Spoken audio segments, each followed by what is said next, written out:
والصلاة والسلام على أشرف الأنبياء وسيد المرسلين وعلى آله وصحبه أجمعين ومن تبعهم بإحسان في كل زمان ومكان إلى يوم الدين. أما بعد، باب ما جاء في وضوء النبي صلى الله عليه وسلم كيف كان. رسول اکرم صلی اللہ علیہ وسلم کا وضو کیسے ہوتا تھا.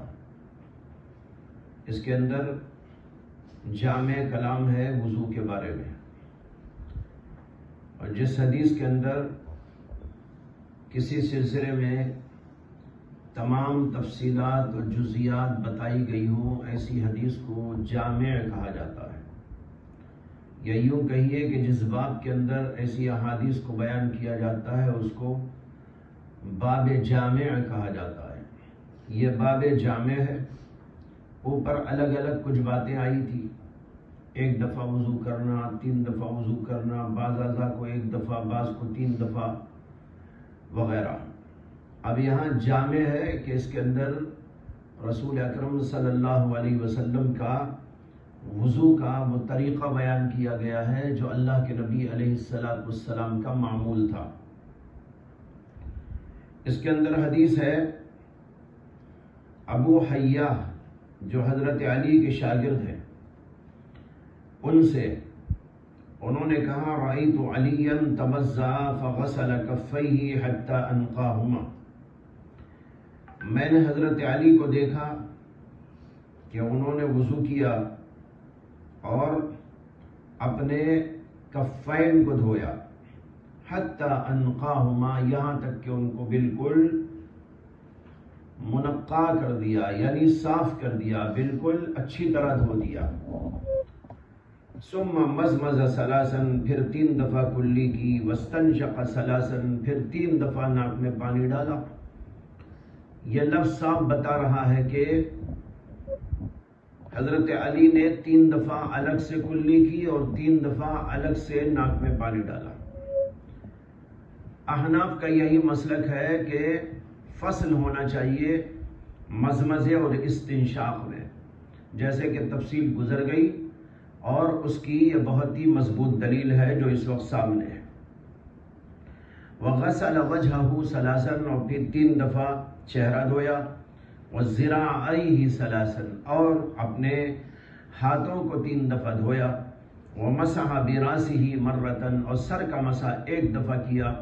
اس کی بحث بھی گزر گئی ہے کہ سر کا مسح 3 دفعہ ہے کہ 1 دفعہ ہے. احناف اور جمہور کہتے ہیں کہ 1 دفعہ ہے، اور امام شافعی کہتے ہیں کہ 3 دفعہ ہے. یہاں پر یہ بات صاف ہے، ومسح براسہ مرۃ ثم غسل قدمیہ الی الکعبین، پھر اس کے بعد اپنے قدموں کو دھویا کعبین تک. ثم قام، پھر اس کے بعد کھڑے ہو گئے. فاخذ فضل طہورہ فشربہ وہو قائم، پھر اس کے بعد اپنے وضو کے بچے ہوئے پانی کو لیا. طہور کہتے ہیں وضو سے بچا ہوا جو پانی تھا، اس سے وہ مراد ہے یہاں پر. فضل طہورہ، اپنے طہور کا بچا ہوا. طہور کا بچا ہوا یعنی وضو کا بچا ہوا، جو وضو کیا اس سے بچا ہوا پانی لیا. فشربہ، اور اس کو پیا. وہو قائم، اس حالت میں کہ وہ کھڑے ہوئے تھے، کھڑے کھڑے اس پانی کو پی لیا. ثم قال، پھر اس کے بعد میں فرمایا احببت ان اریکم کیف کان طہور رسول اللہ صلی اللہ علیہ وسلم. میں نے یہ چاہا تھا، میں نے یہ اس لیے کر کے تم کو دکھایا کہ میری خواہش تھی کہ میں تم کو دکھا دوں کہ اللہ کے رسول علیہ السلام کا وضو کیسے ہوا کرتا تھا. تو یہ معلوم ہوا کہ یہ حدیث مرفوع ہے. حضرت علی کا عمل انہوں نے بتانے کے بعد اس کو منسوب کیا اور مرفوع کیا رسول اللہ صلی اللہ علیہ وسلم تک، اور کہا کہ میں یہ تم کو دکھا رہا ہوں کہ اللہ کے رسول علیہ السلام کا وضو کیسا ہوتا تھا. یہ تھا اللہ کے رسول علیہ السلام کا وضو. اس کے آخر میں جو آیا ہے فَأَخَذَ فَضْلَ طَهُورِهِ، اپنے وضو کا بچا ہوا پانی پیا. وَهُوَ قَائِمٌ، کھڑے کھڑے. بعض علماء کہتے ہیں کہ کھڑے ہوئے پانی پینا کوئی اتفاق کی بات ہے، اللہ کے رسول علیہ السلام نے اتفاقاً کھڑے ہو کر پانی پیا تھا۔ یہ کوئی مستقل سنت نہیں ہے کہ وضو کے بعد بچا ہوا پانی کھڑے ہو کے پیے، بلکہ بیٹھ کے پینا چاہیے، اسے کہ بیٹھ کر پینا ہی اللہ کے رسول علیہ السلام کا طریقہ تھا کھانے میں اور پینے میں۔ لہذا یہاں جو کھڑے ہو کر پیا تھا وہ ایک اتفاق تھا، جیسے زمزم کے بارے میں بھی آتا ہے کہ اللہ کے رسول علیہ السلام نے زمزم کا پانی کھڑے ہو کے پیا، بخاری میں روایت ہے۔ یہاں بھی بعض علماء کی تحقیق یہ ہے کہ کھڑے ہو کر پینا دراصل کسی ضرورت کی بنا پر تھا، مثلا وہاں جگہ نہیں تھی، بھیڑ تھی، موقع بیٹھنے کے لائق نہیں تھا، اس لیے اللہ کے رسول علیہ السلام نے کھڑے کھڑے پانی پی لیا، یا بیان جواز کے لیے پیا کہ اگر کوئی کھڑے ہو کر پیتا ہے تو اسے حرام ناجائز تو نہیں کہیں گے، اسی کے تو آداب میں سے ہے کہ کھڑے ہو کر نہیں بیٹھ کر پینا چاہیے۔ اگر کوئی آدمی کھڑے ہو کر پی لیتا ہے تو کوئی حرام یا مکروہ کا ارتکاب نہیں کر رہا ہے، یہ بیان جواز کے لیے اللہ کے نبی نے کیا۔ یہی بات یہاں پر بھی بعض علماء نے کہی ہے، لیکن اکثر بیشتر علماء کا کہنا یہ ہے کہ کھڑے ہو کر پینا یہ بھی مستقل سنت ہے۔ اللہ کے رسول علیہ السلام نے اتفاقی طور پر نہیں بلکہ سنیت کو بتانے کے لیے کھڑے ہو کر پانی پیا تھا، اس لیے کہ اگر وہ اتفاقاً کیا تھا تو حضرت علی کیوں کھڑے ہو کے پیتے؟ سوچنا ہے کہ اللہ کے رسول نے تو کر دیا تھا، لیکن حضرت علی نے باقاعدہ اسے کر کے دکھایا، اور اپنے شاگردوں کو اور اپنے متعلقین کو اور اپنے جو وہاں موجود تھے حاضرین کو، ان کو انہوں نے دکھایا کہ اللہ کے رسول کا وضو ایسا ہوتا تھا۔ یہ بات صاف ہے اس میں کہ انہوں نے سنیت سمجھ کر اس کی لوگوں کے سامنے اس کا اظہار کیا۔ اگر وہ اس کو سنت نہ سمجھتے تو مستقل طور پر یہ کیوں بتاتے؟ ایک تو بتایا اور پھر اس کے بعد یہ بھی کہا احببت ان اریکم کیف کان طہور رسول اللہ صلی اللہ علیہ وسلم۔ یہ بات صاف ہے اس میں کہ انہوں نے اللہ کے رسول کا عمل اور آپ کا سنت طریقہ اور مستمر عمل بتانے کے لیے سب کچھ کیا تھا۔ یہی جمہور علماء کہتے ہیں کہ یہ سنت ہے۔ اور کھڑے ہو کر پانی پینے کی وجہ یہاں پر یہ ہے کہ جب آدمی کھڑے ہو کر پیتا ہے تو رگ و ریشے کے اندر وہ پانی فوری طور پر پہنچ جاتا ہے۔ ایک ہے بیٹھ کر پینا، بیٹھ کر پینے سے بھی پہنچتا ہے لیکن تاخیر سے پہنچتا ہے۔ جب آدمی کھڑے ہو کر پیتا ہے تو بس سارے رگ و ریشے میں بہت آسانی کے ساتھ اور جلدی سے پہنچ جاتا ہے، اور یہ مبارک پانی ہے، اس لیے کہ یہ وضو کا بچا ہوا پانی ہے اور اس کے اندر برکتیں ہیں۔ اللہ کے رسول علیہ السلام نے اس لیے اس کو کھڑے ہو کر پی لیا کہ رگ و ریشے کے اندر یہ پانی پہنچ جائے اور اس کے اثرات جو نورانی ہیں، روحانی ہیں، وہ اثرات رگ و ریشے میں انسان کے پہنچ جائے۔ اس کے لیے اللہ کے رسول علیہ السلام نے عمل کیا اور حضرت علی نے ان کے بعد اس کو دکھایا۔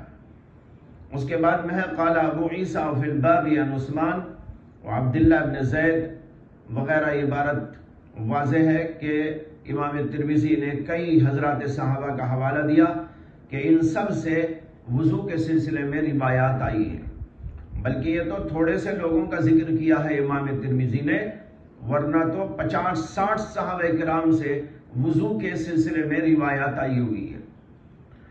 اس کے بعد امام ترمذی کہتے ہیں حدثنا قتیبۃ وحناد قال حدثنا ابو الاحوص عن ابی اسحاق عن عبد خیر ذکر عن علی رضی اللہ تعالی عنہ مثل حدیث ابی حیہ الا ان عبد خیر قال كان اذا فرغ من طهوره اخذ من فضل طهوره بكفه فشربه۔ یہ روایت کا فرق بتا رہے ہیں۔ اوپر جو روایت تھی وہ حضرت علی کے شاگرد ابو حیہ سے تھی، اور یہ دوسری روایت ہے، یہ بھی حضرت علی کے ایک دوسرے شاگرد عبد خیر سے ہے۔ عبد خیر حضرت علی کے دوسرے شاگرد، ان سے ہی روایت ہے۔ ان کی روایت بھی بالکل اسی طرح ہے جیسے اوپر آپ نے پڑھی ابو حیہ کی روایت۔ ابو حیا اور عبد خیر دونوں سے روایت کرنے والے ابو اسحاق ہیں. ابو اسحاق السبیعی، اس سے پہلے بھی ان کا تذکرہ آ چکا ہے. تو ابو اسحاق روایت کرتے ہیں ایک تو عبد خیر سے اور دوسرے ابو حیا سے. دونوں کی روایت تقریباً یکساں ہے. فرق ہے تو صرف یہ ہے کہ عبد خیر نے یوں کہا کان اذا فرغ من طہورہ، جب اللہ کے نبی جب حضرت علی فارغ ہوئے اپنے طہور سے یعنی وضو سے، اخذ من فضل طہورہ، تو اپنے وضو کے بچے ہوئے پانی کو لیا، بکفہ، وہاں کفہ کا لفظ نہیں تھا، یہاں کفہ کا لفظ ہے. اس کے بعد میں فشربہ، اور اس کو پیا. یہاں پینے کا ذکر ہے، وہو قائم کا ذکر نہیں ہے. بس یہ فرق ہے روایت کا دونوں کی. آگے ہے قال ابو عیسیٰ حدیث علی رواہ ابو اسحاق الحمدانی عن ابی حیۃ وعبد خیر والحارث بن علی. ابو اسحاق نے حضرت علی کی اس حدیث کو اپنے 3 استادوں سے روایت کیا ہے. ابو اسحاق کے اس حدیث میں 3 استاد ہیں اور وہ تینوں حضرت علی کے شاگرد. ایک ابو حیا جن کی روایت اوپر آپ نے پڑھی، دوسرے عبد خیر جن کی روایت ابھی آپ نے دیکھی، اور ایک تیسرے ہیں حارث بن حارث. یہ حارث الاعور کہلاتے ہیں. یہ تینوں سے روایت ہے ان علی، یہ تینوں حضرت علی سے روایت کرتے ہیں. کہتے ہیں وقد رواہ زائدۃ بن قدامۃ وغیر واحد عن خالد بن علقمۃ عن عبد خیر عن علی رضی اللہ عنہ حدیث الوضوء بطولہ. اور اس حدیث کو زائدہ بن قدامہ، ان کے علاوہ متعدد اور لوگوں نے خالد بن علقمہ سے روایت کیا ہے، اور خالد بن علقمہ نے اس کو عبد خیر سے روایت کیا ہے. اس کا مطلب یہ ہے کہ عبد خیر سے روایت کرنے والے ایک تو ابو اسحاق جن کا اوپر ذکر آیا، لیکن عبد خیر سے اس حدیث کو روایت کرنے والے ایک اور بزرگ بھی ہیں، ان کا نام ہے خالد بن علقمہ. تو خالد بن علقمہ نے بھی اس حدیث کو عبد خیر سے روایت کیا ہے بطولہ، پوری طرح جیسے اوپر آپ نے پڑھی اس پورے طول کے ساتھ طویل حدیث ذکر کی ہے. وَهَذَا حَدِيثٌ حَسَنٌ صحیح، اور یہ حدیث حسن صحیح درجے کی ہے. اس کے بعد ایک بات بتائی، وَرَوَى شُعْبَةُ هَذَا الْحَدِيث عن خالد بن علقمة فأخطأ في اسمه واسم أبيه. اس حدیث کو خالد بن علقمہ سے امام شعبہ بھی روایت کرتے ہیں، لیکن امام شعبہ جب اس کو بیان کرتے ہیں تو اپنے استاد کے نام میں اور استاد کے باپ کے نام میں خطا کرتے ہیں، اور یوں کہتے ہیں مالک بن عرفتہ، حالانکہ یہ ہے خالد بن علقمہ. خالد کی جگہ وہ مالک کہتے ہیں، اور ان کے باپ کا نام علقمہ کی جگہ عرفتہ کہتے ہیں. کہتے ہیں کہ یہ امام شعبہ سے غلطی ہو گئی استاد کا نام ذکر کرنے میں. تو وہ کہتے ہیں کہ فَأَخْطَأَ فِي اسْمِهِ وَاسْمِ أَبِيهِ فَقَالَ مَالِكُ بْنُ عُرْفُطَةَ عن عبد خیر عن علی. اس کے بعد کہتے ہیں وَرُوِيَ عن أبي عوانة عن خالد بن علقمة عن عبد خیر عن علی. اور یہ حدیث ابو عوانہ سے بھی روایت کی گئی ہے، اور ابو عوانہ اس کو یوں روایت کرتے ہیں خالد بن علقمہ عن عبد خیر عن علی، جیسے کہ اوپر زائدہ ابن قدامہ وغیرہ نے روایت کیا تھا. انہوں نے بھی یہی کہا تھا خالد ابن علقمہ عن عبد خیر عن علی. امام ترمذی کہتے ہیں وَرُوِيَ عَنْهُ الْمَالِكُ بْنُ عُرْفُطَةَ.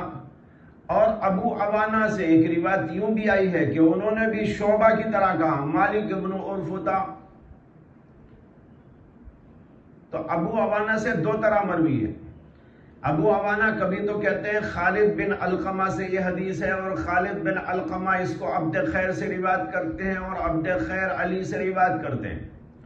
اور کبھی وہ یوں کہتے ہیں کہ اس کو روایت کیا مالک بن عرفتہ نے، جیسے کہ شعبہ کہتے ہیں. امام ترمذی نے کہا وَالصَّحِيحُ خالد بن علقمہ، لیکن صحیح بات یہ ہے کہ یہ مالک بن عرفتہ نہیں ہے، بلکہ یہ تو خالد بن علقمہ ہے، یہاں پر امام شعبہ سے غلطی ہو گئی۔ یہ ہے امام ترمذی کا بیان۔ لیکن بعض علماء کہتے ہیں کہ حضرت شعبہ جب کسی استاد سے حدیث حاصل کرتے تھے تو انہی کا جملہ امام ترمذی نے اپنی کتاب العلل الصغیر کے اندر درج کیا ہے کہ وہ کہتے تھے کہ میں کسی سے حدیث لیتا تو 10 دفعہ ان کے پاس میں جاتا تھا، یعنی بار بار جا کر ان سے حدیث سنتا تھا اور بار بار جا کر حاصل کرنے کے بعد میں اس کو روایت کرتا ہوں۔ سوال یہ ہے کہ امام شعبہ نے اپنے استاد کے پاس اس سلسلے میں بھی ظاہر ہے کہ بار بار گئے ہوں گے اور جا کر ان سے حاصل کیا ہوگا، تو کیا وہ اپنے استاد کا نام بیان کرنے میں غلطی کر جائیں گے؟ یہ بات بہت عجیب ہے۔ اس لیے بعض علماء کی تحقیق یہ ہے کہ ہو سکتا ہے کہ روایت دونوں سے ہو، خالد بن علقمہ سے بھی ہو، مالک بن عرفطہ سے بھی ہو، اور امام شعبہ نے اس کو ان سے روایت کیا ہو اور دوسرے لوگوں نے خالد بن علقمہ سے روایت کیا ہو۔ یہ امکان موجود ہے، تو اس کو رد کرنے کی کوئی ضرورت نہیں۔ اس کے بعد باب آ رہا ہے باب ما جاء فی النضح بعد الوضو۔ نضح کے معنی ہے چھڑکاؤ، وضو کے بعد چھڑکاؤ کرنے کا بیان۔ حدیث بیان کی اس باب میں حدثنا نصر بن علی و احمد بن ابی عبید اللہ السلیمی البصری قال حدثنا ابو قتیبہ سلم بن قتیبہ عن الحسن بن علی الہاشمی عن عبد الرحمن الأعرج عن ابی ہریرہ رضی اللہ عنہ ان النبی صلی اللہ علیہ وسلم قال جاءنی جبرائیل فقال یا محمد اذا توضأت فانتضح۔ یہ حضرت ابو ہریرہ کی حدیث ہے۔ حضرت ابو ہریرہ روایت کرتے ہیں کہ رسول اللہ صلی اللہ علیہ وسلم نے یوں فرمایا کہ میرے پاس حضرت جبریل امین علیہ السلام تشریف لائے اور انہوں نے کہا یا محمد اذا توضأت فانتضح، جب تم وضو کرو تو انتضاح کرو، فانتضح انتضاح کرو۔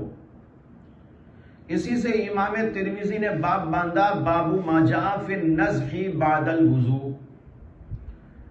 بعد الوضو شاید اخذ کیا ہو اذا کی وجہ سے، جب تم وضو کر لو تو فانتضح نضح کرو، تو معلوم ہوا وضو کرنے کے بعد کا قصہ ہے جو اس کے اندر بیان کیا گیا ہے۔ اس سے امام ترمذی نے یہ باب اخذ کیا باب ما جاء فی النضح بعد الوضو۔ اس حدیث پاک میں فانتضح کا کیا مفہوم ہے، اس کے بارے میں 3 اقوال ہیں علماء کرام کی۔ یہ قول تو یہ ہے کہ انتضاح کے معنی ہیں پانی سے استنجا،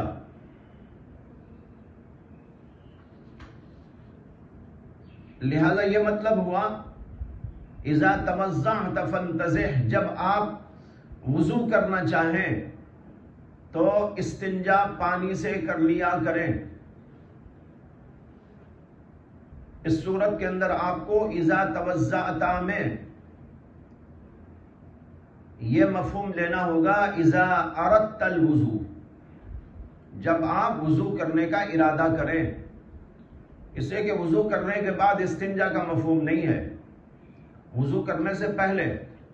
لہذا وضو کرنے سے پہلے جب آپ کا ارادہ وضو کرنے کا ہو تو پہلے استنجا بالماء کر لیا کریں۔ یہ مطلب بعض علماء نے لیا ہے۔ کچھ اور علماء یہ کہتے ہیں کہ اس کا معنی ہے پیشانی پر پانی بہانا، یعنی وضو کرنے کے بعد یا چہرہ دھونے کے بعد تھوڑا سا پانی لے کر اپنی پیشانی پہ بہا لینا۔ بعض روایات کے اندر اس کا ذکر آیا ہے کہ اللہ کے رسول علیہ السلام اس طرح کیا کرتے تھے۔ علامہ بن نوری نے معارف السنن میں اس سلسلے میں چند روایات ذکر کی ہیں۔ ان میں سے ایک ابو داؤد کی ہے جو حضرت سیدنا عبداللہ بن عباس رضی اللہ عنہ سے مروی ہے، اور وہ حضرت علی سے روایت کرتے ہیں، اور اس کے اندر یہ جملہ بھی ہے ثم بکفہ الیمنی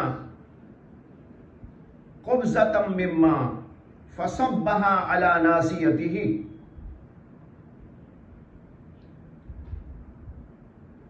یعنی اپنے داہنے ہاتھ سے پانی کی ایک مٹھی بھری اور اس کو اپنے ناسیہ پہ ڈال لیا، پیشانی پہ ڈال لیا۔ امام سیوطی رحمت اللہ علیہ اس حدیث کے بارے میں کہتے ہیں کہ اس سے مراد وہ مسنون عمل ہے جو چہرے کے دھونے کے بعد اللہ کے نبی علیہ السلام سے منقول ہے کہ چہرہ دھونے کے بعد ایک چلو پانی لیا جائے اور پیشانی پہ ڈال لیا جائے۔ دوسری حدیث اس سلسلے میں وارد ہوئی ہے امام طبرانی کی معجم کبیر میں، جس کو علامہ بن نوری نے بِإِسْنَادٍ حسن کہا ہے، یعنی حسن سند کے ساتھ مروی ہے۔ اس کے اندر ہے کان اذا توضع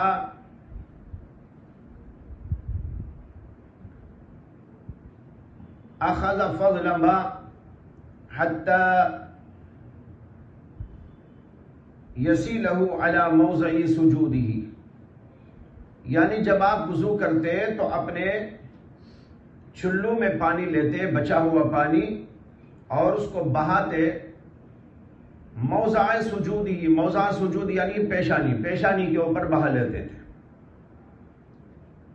اسی طرح ایک اور حدیث ہے، اس کے اندر بھی یہی مضمون آیا ہے ثم اخذ حفنة من الماء بيده اليمنى فوضعه على راسه حتى تحدر من جوانب راسه۔ اس کا مفہوم بھی یہی ہے کہ آپ ایک چلو پانی لیتے تھے اپنے داہنے ہاتھ سے اور اس کو اپنے سر کے اوپر بہا لیتے تھے، یہاں تک کہ وہ آپ کے سر کے مختلف جانبوں سے ٹپکتا رہتا تھا، حتی تحدر من جوانب راسه۔ اور یہ کرنے کے بعد اللہ کے نبی صلی اللہ علیہ وسلم نے فرمایا ھذا من تمام الوضو، یہ وضو کے مکملات میں سے ہے، ھذا من تمام الوضو، یہ وضو کے مکملات میں سے ہے۔ ان ساری روایات سے بات معلوم ہوئی کہ پیشانی پر پانی بہا لینا وضو کے بعد یا چہرہ دھونے کے بعد یہ اللہ کے رسول علیہ السلام سے ثابت ہے۔ بعض علماء نے اس حدیث کا یہی مفہوم لیا ہے کہ نسخ کے معنی ہے وضو کے بعد یا چہرہ دھونے کے بعد پانی بہا لینا اپنی پیشانی پر۔ تیسرا مفہوم اس کا یہ ہے جو اکثر علماء نے بیان کیا کہ جب وضو سے فارغ ہوں تو تھوڑا سا پانی اپنے ہاتھوں میں لیں اور چھڑکاؤ کریں زیر جامہ پر،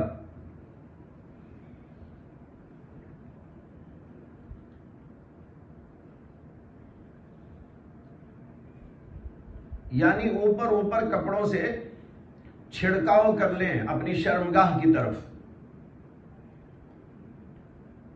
اکثر علماء نے یہی اس کا مفہوم اخذ کیا ہے اور بیان کیا ہے، اور اس کی وجہ کیا اور کیا اس کا مقصد ہے؟ اس کا مقصد ہے قطع وساوس،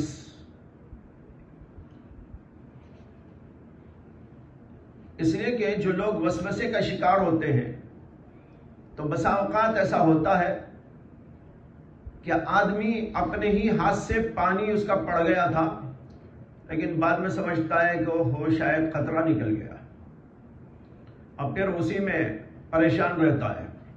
بار بار وضو کرتا رہتا ہے، پھر بھی اسے اطمینان نہیں ہوتا، پھر کپڑے بدلنے کی کوشش کرتا ہے، یہاں تک کہ نماز کے اندر اس کے تاخیر ہونے لگتی ہے، اور اس کی وجہ سے سستی غالب آتی ہے، اور سستی غالب آتی ہے تو بیچارہ نماز ہی چھوڑ بیٹھتا ہے۔ تو ایک چیز جا کر کہاں سے کہاں تک پہنچ جاتی ہے۔ اس لیے اللہ کے رسول علیہ السلام کو یہ بتایا گیا، اذا توضأت فانتضح، جب آپ وضو کر لیں تو وضو کا تھوڑا سا پانی اپنے زیر جامے پر چھڑک لیں۔ اس سے یہ ہوگا کہ اگر کچھ نظر آئے اس کے بعد تو خود آدمی اس کا جواب دے لے گا، ارے میں ہی تو چھڑکاؤ کیا تھا، میں ہی تو چھڑکاؤ کیا تھا، تو وسوسہ وہیں ختم ہو جائے گا۔ اور اگر ایسا نہیں ہوگا تو آدمی کے دل کے اندر کچھ اور بات پیدا ہوگی کہ قطرہ نکل گیا، کپڑے ناپاک ہو گئے، میرا وضو برباد ہو گیا، پھر وضو کرے گا، کپڑے بدلے گا، اور بار بار یہ سلسلہ جب چلے گا تو بعض اوقات انسان نماز ہی سے رہ جاتا ہے۔ ایسے لوگوں کو ہم نے دیکھا ہے جو وسوسے کے شکار، کہ ان کا حال یہ تھا کہ وہ نماز نہیں پڑھتے، وجہ یہ بیان کرتے ہیں کہ نہیں ہمارا قطرہ بار بار نکل جاتا ہے، ہمیں ایسا وسوسہ آتا ہے، ہمیں اطمینان نہیں ہوتا۔ اطمینان نہ ہونے کو بنیاد بنا کر، وسوسے کی بنیاد پر وہ نماز ہی کو چھوڑ بیٹھتا ہے، اور شیطان یہاں یہی چاہتا ہے کہ انسان نماز سے دور ہو جائے، دین سے دور ہو جائے، دینی امور سے دور ہو جائے۔ اس کے لیے ایسے وسوسے کریٹ کرتا رہتا ہے اور آدمی اس کا شکار ہو جاتا ہے۔ اسی لیے وسوسوں کی طرف زیادہ دھیان دینے کی کوشش نہیں کرنا چاہیے، اور حدیث کے اندر اس سے منع بھی کیا گیا ہے، اور اسی لیے بتایا گیا کہ قطع وساوس کا یہ طریقہ ہے۔ جب آدمی یوں چھڑکاؤ کر لے گا تو خود اس کا دماغ یہ کہے گا نہیں یہ تو میرا ہی چھڑکا ہوا پانی ہے۔ چنانچہ ایک حدیث کے اندر اس کا ذکر موجود ہے، ابن عباس رضی اللہ تعالی عنہ کی موقوف حدیث، جس کو امام ابن حجر عسقلانی نے اپنی کتاب المطالب العالیہ میں سند صحیح کے ساتھ پیش کیا ہے۔ حضرت ابن عباس نے فرمایا، اذا توضأ احدکم فلیأخذ حفنة من ماء فلینزح بها فرجه فإن أصابه شيء فليقل إن ذلك منه۔ کہتے ہیں فإن أصابه شيء أي شيء من الوسوسة، اگر اسے کچھ وسوسہ آئے فلیقل ان ذلک منہ، ارے بھائی یہ تو اسی پانی کا ہے حصہ جو ابھی میں نے چھڑکاؤ کیا تھا۔ تو دیکھو اس کے اندر ابن عباس رضی اللہ عنہ اسی بات کو بیان کر رہے ہیں۔ یا اگرچہ موقوف حدیث ہے ابن عباس کی، مرفوع تو نہیں ہے، لیکن بعض طرق میں یہ مرفوعاً بھی آئی ہے، لیکن اس کے اندر جو مرفوع روایت آئی ہے وہ ضعیف ہے۔ البتہ ابن عباس سے جو آئی ہے موقوف حدیث وہ صحیح ہے۔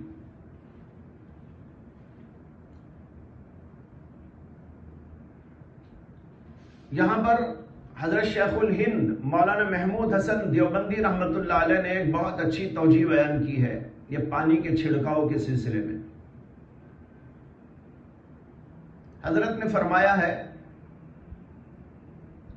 کہ وضو تو اصل میں طہارت ہے، جیسے کہ سب جانتے ہیں، لیکن یہ طہارت ظاہریہ ہے، اعضاء دھلتے ہیں، ظاہر دھلتا ہے۔ جب اللہ کے نبی علیہ السلام وضو فرماتے تو آپ کا ذہن ادھر جاتا تھا کہ ظاہر تو پاک ہو گیا، باطن کی پاکی کیسے؟ تو اللہ کے رسول علیہ السلام نے اس کے لیے 2 طریقے تجویز فرمائے، اور 2 طریقے اس لیے تجویز فرمائے کہ ان کی خاص حکمت ہے۔ ایک طریقہ ہے وضو کا بچا ہوا پانی پینا، جیسے کہ اوپر حدیث میں آپ نے پڑھ لیا، اور دوسرے وضو کے بچے ہوئے پانی کو زیر جامے پر چھڑک لینا، اس کے چھینٹے دے لینا۔ یہ 2 عمل اللہ کے رسول علیہ السلام سے مروی ہوئے۔ کہتے ہیں اس کے اندر حکمت یہ ہے کہ عام طور پر انسان کے اندر جو برائی پیدا ہوتی ہے اس کی 2 وجوہات ہیں۔ ایک وجہ اس کی ہوتی ہے شہوت بطن، اور ایک وجہ اس کی ہوتی ہے شہوت فرج۔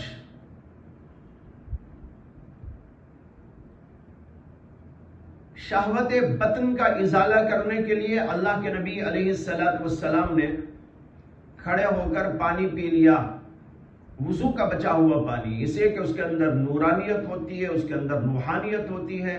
جب وہ اندر پیٹ میں جا کے پڑے گا تو پیٹ کے اندر ابھرنے والی خواہشات کو مار دے گا۔ اور دوسرا شہوت فرج، اس کے لیے آپ نے چھڑکاؤ کیا شرمگاہ کی طرف، تاکہ اس کے اندر سے جو برائیاں اور خبائث پیدا ہوتے ہیں، جو رذائل کی طرف انسان کا دماغ چلتا ہے، اس کا ازالہ ہو جائے۔ یہ حضرت شیخ الہند رحمت اللہ علیہ کی تحقیق ہے اور بہت قیمتی تحقیق ہے۔ میں نے پہلے بھی عرض کیا ہے کہ بہت سارے علوم وہ ہیں جو ہمارے اکابر دیوبند سے آئے ہیں۔ دیکھیے کتنا عجیب نکتہ ہے جو حضرت شیخ الہند نے بیان کیا، یہ متقدمین کے کلام میں کہیں موجود نہیں ہے۔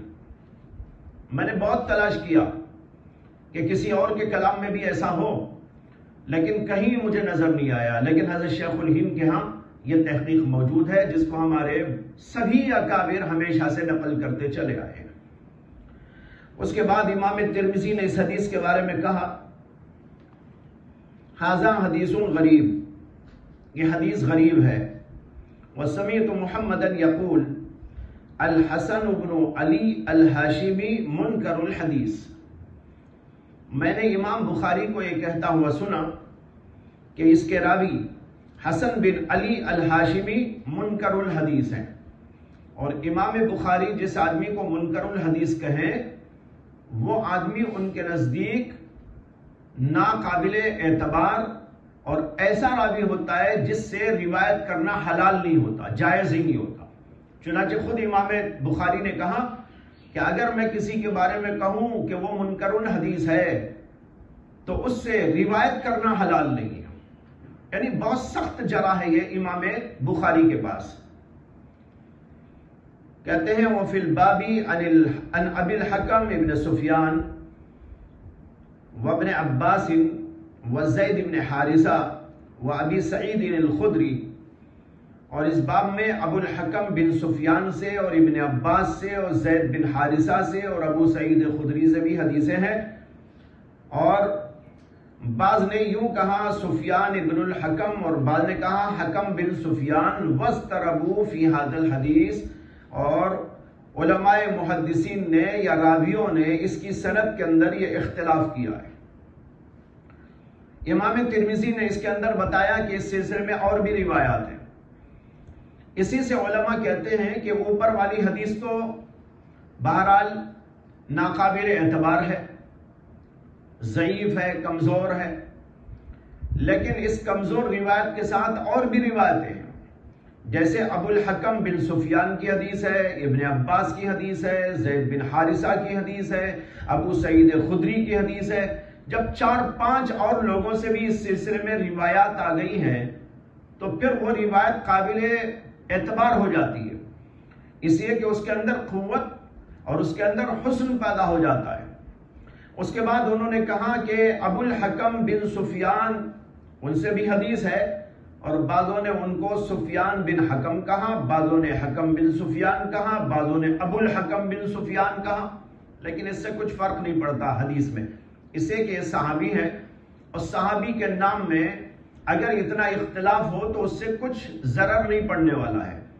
حکم بن سفیان ان کا نام تھا یا سفیان بن حکم تھا، یعنی سفیان ان کا نام تھا، حکم ان کے والد کا نام تھا، یا حکم ان کے والد کا نام تھا، سفیان ان کے باپ کا نام تھا، یا ابو الحکم ان کا نام تھا، یہ اختلاف کیا ہے راویوں نے، لیکن نفس شخصیت پر اس سے کچھ اثر ہونے والا نہیں ہے، اس لیے کہ وہ شخصیت تو ایک ہی ہے، تو لہذا اس سے کچھ فرق نہیں ہے۔ اس کے بعد یہ سمجھیے کہ اس میں جو حدیث حکم بن سفیان یا سفیان بن حکم کی آئی ہے، اس کو امام نسائی نے، امام ابو داود نے اور بھی متعدد حضرات نے نقل کیا ہے، اور اس کے اندر یہ الفاظ ہیں کان رسول اللہ صلی اللہ علیہ وسلم اذا توضأ اخذ کفا من ماء فنزع به فرجہ. اللہ کے نبی علیہ السلام جب وضو کر لیتے تو پانی کا ایک چلو لیتے اور اپنی شرمگاہ کی طرف چھڑکاؤ کر لیتے تھے. اس حدیث کو بعض علماء نے صحیح درجے کی قرار دیا ہے. اوپر والی حدیث تو کمزور ہے جو ابھی آپ نے پڑھی، لیکن یہ حدیث جو ابو داؤد اور امام النسائی وغیرہ نے روایت کی ہے، اس کو علماء نے صحیح درجے کی قرار دیا ہے. چنانچہ علامہ عزیزی نے اپنی کتاب السراج المنیر میں، جو جامع الصغیر کی شرح ہے، علامہ سیوطی کی کتاب ہے، اس کا نام ہے الجامع الصغیر، اس کی شرح ہے یہ السراج المنیر فی شرح الجامع الصغیر. اس کے اندر عزیزی نے اس حدیث کو صحیح قرار دیا ہے. اور ابھی قریب زمانے میں جو شیخ ناصر الدین البانی گزرے ہیں، انہوں نے بھی اس حدیث کو صحیح قرار دیا ہے. ناصر الدین البانی کا ذکر آیا تو یہ عرض کر دوں کہ ناصر الدین البانی انہوں نے کام تو بہت کیا ہے حدیث کے فن کے سلسلے میں،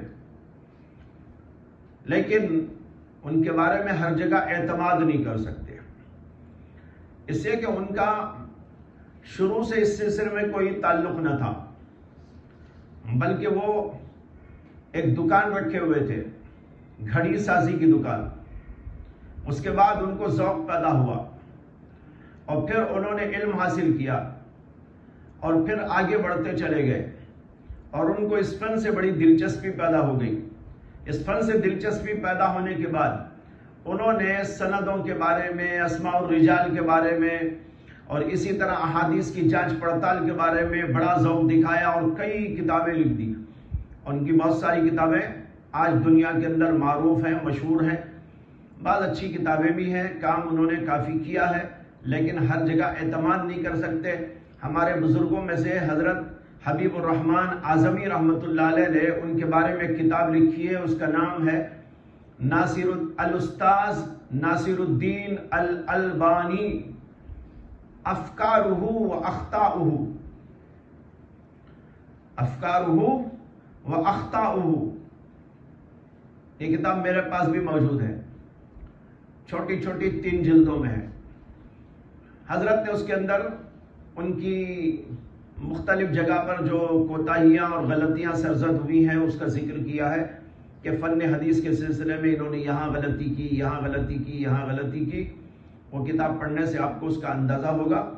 اور شیخ حبیب الرحمن اعظمی رحمۃ اللہ علیہ تو مشہور و معروف محدثین میں سے تھے جنہوں نے بڑا زبردست کام انجام دیا.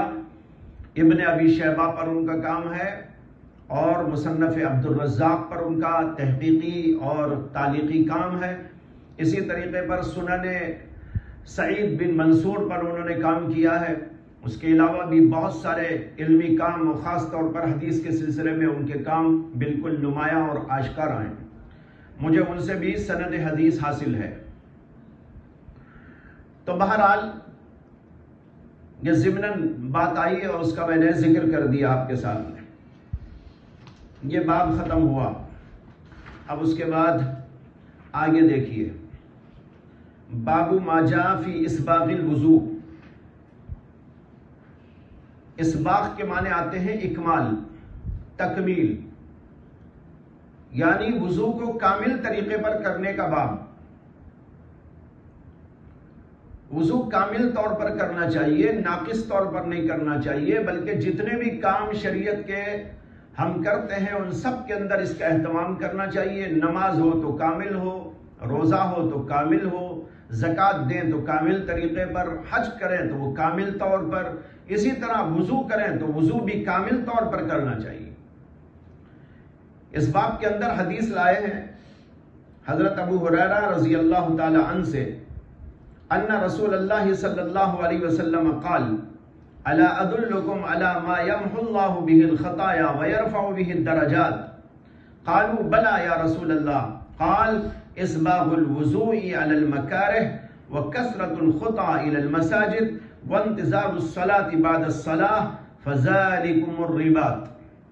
یہ حدیث ہے، امام ترمذی روایت کرتے ہیں، حدثنا علی بن حجر قال اخبرنا اسماعیل بن جعفر عن العلاء بن عبد الرحمن عن ابیہ عن ابی ہریرہ رضی اللہ عنہ ان رسول اللہ صلی اللہ علیہ وسلم قال.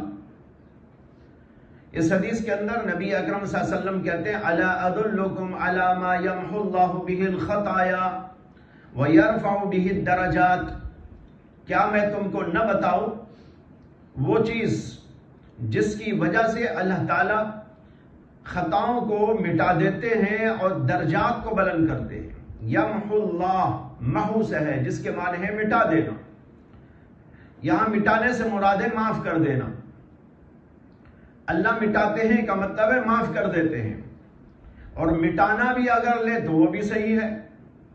اس سے کے بعد حدیث کے اندر آتا ہے کہ نبی اکرم صلی اللہ علیہ وسلم نے فرمایا کہ جب بندہ توبہ کرتا ہے تو اللہ تعالیٰ حکم دیتے ہیں فرشتوں کو کہ جو اس کا گناہ لکھا ہوا ہے اس کو مٹا دو، تو اس کا گناہ مٹا دیا جاتا ہے.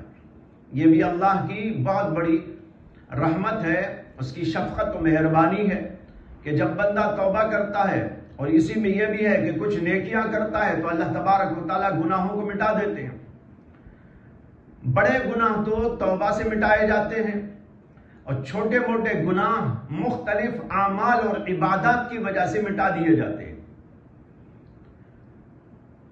دنیا میں ایسا ہوتا ہے کہ جس آدمی کے بارے میں کوئی غلط ریکارڈ بن جاتا ہے، وہ غلط ریکارڈ کبھی مٹایا نہیں جاتا.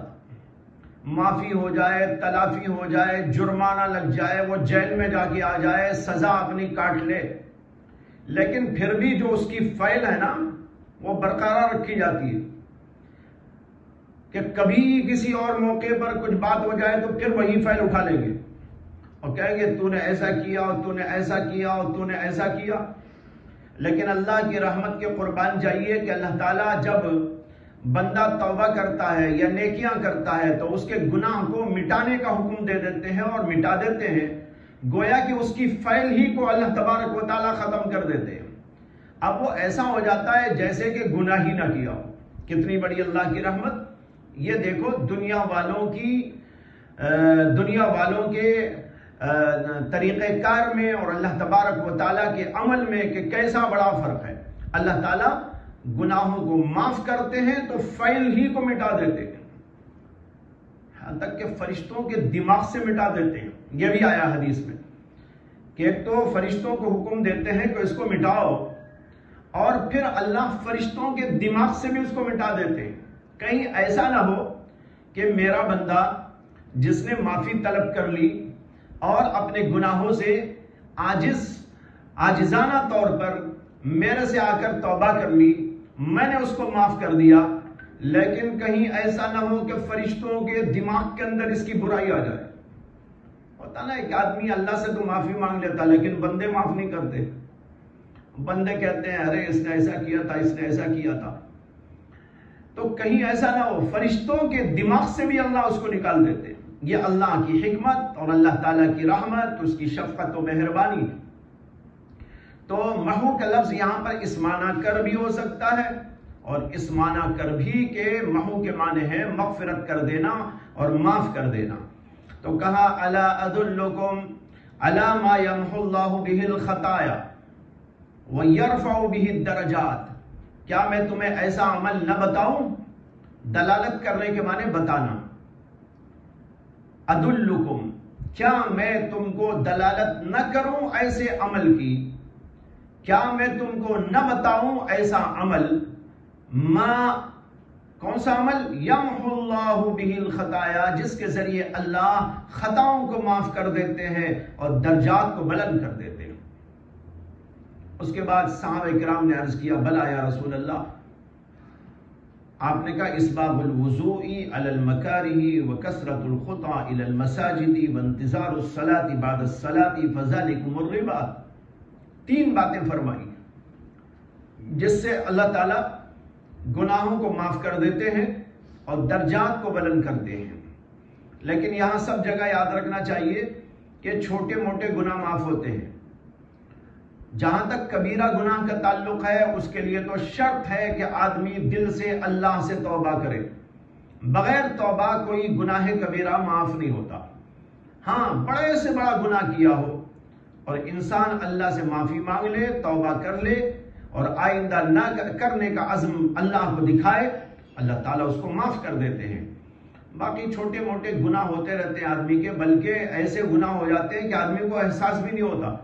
چلتے ہوئے, پھرتے ہوئے, بیٹھتے ہوئے, کسی سے بات چیت کرتے ہوئے, کہیں جاتے ہوئے, کہیں آتے ہوئے, چھوٹے موٹے گناہوں کا صدور ہوتا رہتا ہے جس کا انسان کو شعور بھی نہیں ہوتا بسا اوقات, اور وہ گنہگار بن کے بیٹھا رہتا ہے. اللہ تعالیٰ کی یہ بھی حکمت ہے کہ بڑے گناہوں کے لیے تو شرط لگا دی کہ توبہ کرو, لیکن چھوٹے گناہوں کے بارے میں اللہ نے مختلف اعمال کو, مختلف عبادات کو کفارہ بنانے کا فیصلہ کر دیا.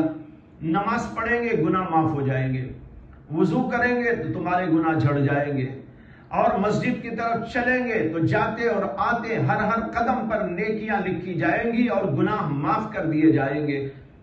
اس طریقے پر مختلف اعمال اور عبادات کے ذریعے اللہ تعالیٰ ہمارے گناہوں کا کفارہ یعنی چھوٹے موٹے گناہوں کا کفارہ بناتے رہتے ہیں. یہ کتنی بڑی اللہ کی حکمت ہے. اس سے کہ اگر یہاں بھی شرط لگا دی جاتی چھوٹے سے چھوٹا گناہ تم سے سرزد ہو وہ بھی بغیر توبہ کے معاف نہیں ہو سکتا, تو پھر انسان پوری زندگی صرف توبہ ہی توبہ کرتا تو بھی کافی نہ ہوتا. کتنی توبہ کرتا ہو, فجر سے لے کر ظہر تک پتہ نہیں کتنے گناہ ہو گئے, اور بعض گناہ تو وہ بھی ہوتے ہیں کہ آدمی کا دماغ بھی نہیں جاتا کہ گناہ ہو گیا, تو اب اس سے وہ کیسے معافی مانگتا. تو یہ حکمت کہ بندے کا ذہن ہی نہ جاتا وہ معافی کیسے مانگتا, اور دوسرے کے معافی مانگتا بھی تو کتنا مانگتا.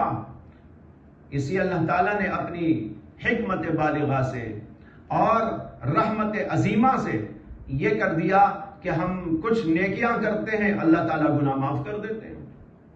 اس سے بھی معلوم ہوا کہ عبادات کتنی اہم چیز ہے, نیکیاں کتنی اہم چیز ہیں. نیکیوں میں ایک تو ہمارے لیے ثواب ملتا ہے, وہ تو ہے ہی, اس کے ساتھ یہ کیا کم بات ہے کہ اس کے ذریعے سے ہمارے گناہ بھی دھلتے رہتے ہیں. فجر کی نماز پڑھی, اس سے اوپر جو کچھ گناہ ہوئے تھے وہ ختم ہو گئے. پھر ظہر کی نماز پڑھی تو فجر سے لے کر ظہر کے درمیان میں جو چھوٹے موٹے گناہ سرزد ہو گئے تھے وہ معاف ہو گئے.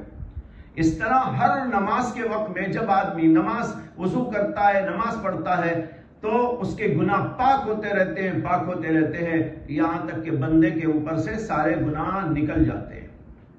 یہ ہے اللہ کی حکمت. اس کے اندر 3 چیزیں بیان فرمائی, ان میں سے ایک ہے اسباغ الوضوء علی المکارہ. اسباغ کے معنی تو بتا چکا ہوں کہ کامل وضو. اسباغ الوضوء, وضو کو کامل طور پر کرنا. علی المکارہ,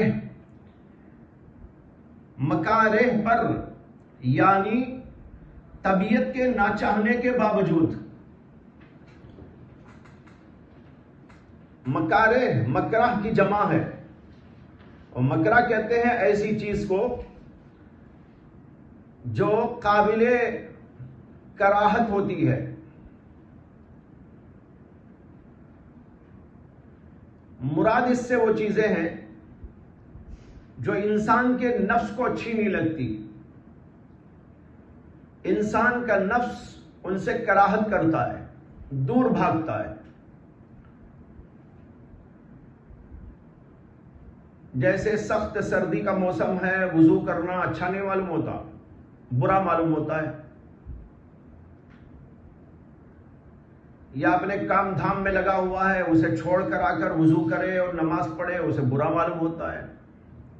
لیکن اس کے باوجود بھی جب آدمی کامل وضو کرتا ہے, سخت سردی ہے, رات کا وقت بھی ہے, نیند کی قربانی بھی دینا ہے, اٹھ کر اسے وضو کرنا ہے, لیکن کامل وضو اس وقت بھی کرتا ہے, تو نبی اکرم صلی اللہ علیہ وسلم فرماتے ہیں اس کی وجہ سے